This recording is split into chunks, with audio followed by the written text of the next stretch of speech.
మరాఠా వీరుడు, హిందూ స్వరాజ్య స్థాపకుడు శివాజీ జయంతోత్సవాన్ని ఈరోజు జాతీయ బీసీ సంక్షేమ సంఘం ఆధ్వర్యంలో రాష్ట్ర వ్యాప్తంగా వివిధ జిల్లాల్లో ఘనంగా ఈ వేడుకలు నిర్వహించుకోవడం జరుగుతుంది.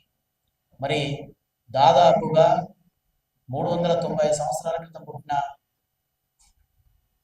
శివాజీ ఆనాడే తన పరిపాలనలో బడుగు బలహీన వర్గాలకు, బీసీలకు, బీసీ ఎస్సీ ఎస్టీలందరికీ కూడా పరిపాలనలో భాగం ఉండాలని చెప్పి ఆ రోజుల్లోనే అష్టప్రధాన్ మండలి అని ఒక పరిపాలనా విభాగాన్ని ఏర్పాటు చేసి దాంట్లో కులాల వారీగా, జనాభా వారీగా అన్ని వర్గాలకు సమాన ప్రాతినిధ్యం ఇచ్చి అద్భుతమైన పరిపాలన చేసింది.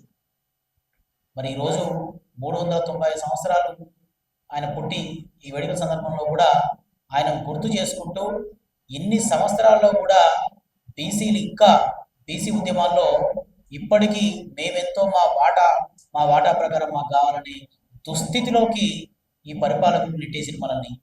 మరి ఇలాంటి పరిపాలకుల్ని మన వాటాన్ని మనం తిరిగి సాధించుకోవడానికి పోరాట యోధుడు మహారాజ్ ఛత్రపతి శివాజీ స్ఫూర్తిగా తీసుకొని ఆయన ఆనాటి పరిపాలనను, ఆనాటి అన్ని వర్గాలను సమానంగా చూసిన విధానాన్ని మనం పుణిపుచ్చుకొని ఈరోజు మన వాటా కొరకు మనం పోరాడాల్సిన అవసరం ఉంది.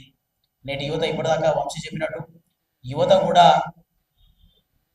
చెడు అలవాట్లను వదిలేసి స్వరాజ్యాన్ని, హిందూ ధర్మాన్ని స్వరాష్ట్రంలో అన్ని వర్గాలను కలుపుకునే విధంగా మన వాటాను సాధించుకోవడానికి మనం పోరాటం చేయాల్సిన అవసరం ఉంది. మరి ఆనాడు ఛత్రపతి శివాజీ యుద్ధ సమయాల్లో కూడా ఓడిన రాజ్యాల్లో స్త్రీలని ఏమనకుండా వాళ్ళకు ప్రత్యేకమైన రక్షణ చట్టాలను రూపొందించారు. పరిపాలనా విధానంలో కూడా మహిళలకు సమాన అవకాశాలు కల్పించారు. మరి ఇంత గొప్ప భారతదేశంలో అన్ని సంవత్సరాల క్రితమే అన్ని వర్గాలకు ప్రాతినిధ్యం ఉండి ఈరోజు మనం మెజారిటీ సభ్యులమై ఉండి కూడా భారతదేశ వ్యాప్తంగా తెలంగాణలో కానీ అన్ని రాష్ట్రాల్లో కూడా మెజారిటీ బీసీలు 60% ఉన్న బీసీలు ఇంకా మా రాష్ట్రం మాకు కావాలి, మా వాటా మాకు కావాలని పోరాటం చేయాల్సిన పరిస్థితులు ఉన్నాయి. మరి మీరు చూస్తే మొన్న జరిగిన మున్సిపల్ చైర్మన్ కార్పొరేషన్ ఫలితాల్లో అద్భుతంగా జాతీయ బీసీ సంక్షేమ సంఘం ఆర్ కృష్ణ గారి నేతృత్వంలో కొనసాగుతున్న ఉద్యమ ఫలితంగా 61% మనం సాధించినాం.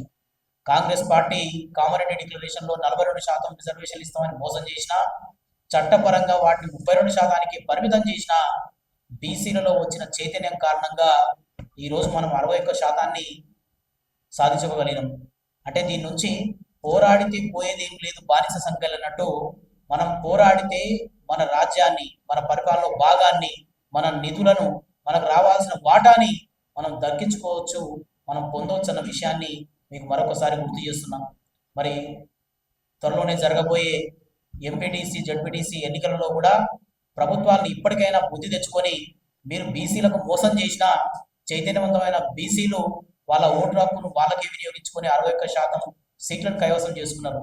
మరి అట్లాగే ఇప్పటికైనా బుద్ధి తెచ్చుకొని చట్టపరంగా మీరు ఇచ్చిన హామీ ప్రకారం 42% రిజర్వేషన్లని చట్టాన్ని అమలు చేస్తూనే ఎంపీటీసీ, జడ్పీటీసీ ఎన్నికల ముందుకు పోవాలని, అప్పటి వరకు దాన్ని వాయిదా వేయాలని, అంశం కోర్టు పరిధిలో ఉంది కాబట్టి కోర్టులోంచి, హైకోర్టులోంచి, చట్టం నుంచి రావాల్సిన మనం దానికి ఫైనల్ తీర్పు వచ్చేంత వరకు కూడా వెయిట్ చేయాలని, లేదంటే సంప్రదింపుల ద్వారా కేంద్ర ప్రభుత్వాన్ని ఒత్తిడి తీసుకొచ్చి చట్టబద్ధంగా 42% రిజర్వేషన్లు అమలు చేయాలని చెప్పేసి వేదిక ద్వారా తెలియజేస్తూ, అలాగే రాజ్యసభ సభ్యులకు సంబంధించి నోటిఫికేషన్ కూడా వెలువడింది.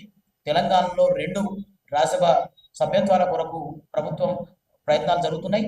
ఖచ్చితంగా ఇప్పటి వరకు ఉన్న రేషియో ప్రకారం బీసీల ప్రాతినిధ్యం తక్కువ ఉంది కాబట్టి మీరు ఈ 2 స్థానాలను కూడా ఖచ్చితంగా బీసీలనే ఎన్నిక చేయాలని చెప్పేసి ఈ వేదిక ద్వారా తెలియజేస్తూ, శివాజీ జయంతోత్సవాలను బీసీలు రాష్ట్ర వ్యాప్తంగా ఘనంగా జరుపుకుంటూ ఆయన నుంచి స్ఫూర్తి పొందుతూ మనము మన ఉద్యమాన్ని ఇట్లాగే ముందుకు తీసుకెళ్తూ మనం అనుకుంటున్న లక్ష్యాన్ని చేరుకోవాలని చెప్పేసి జయంతోత్సవాల ద్వారా మరొకసారి మీ అందరికి తెలియజేస్తూ సెలవు తీసుకుంటున్నాను. జై బీసీ, జై జై బీసీ.